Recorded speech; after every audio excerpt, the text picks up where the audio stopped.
বগুড়ার শিবগঞ্জ উপজেলা পৌর যুবদল এবং স্বেচ্ছাসেবক দলের আয়োজনে যৌথ কর্মী সভা দেওয়ানতলা মাদ্রাসা মাঠে অনুষ্ঠিত হয়। উপজেলা যুবদলের সভাপতি খালিদ হাসান আরমানের সভাপতিত্বে প্রধান অতিথির বক্তব্য রাখেন উপজেলা বিএনপির সাধারণ সম্পাদক অ্যাডভোকেট আব্দুল ওহাব। বিস্তারিত থাকছে মাহমুদুল হাসান তৌহিদের তথ্যচিত্রে।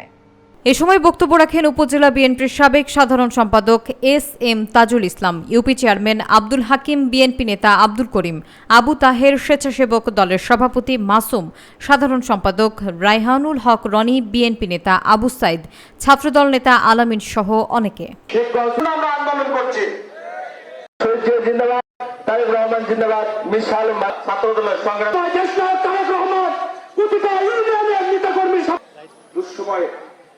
রাজপথে শিবগঞ্জ উপজেলা যুবদলের সংগ্রামী সভাপতি খালেদ হাসান আরমান, সভাপতি মাসুম, সাধারণ সম্পাদক রনি, যুবদলের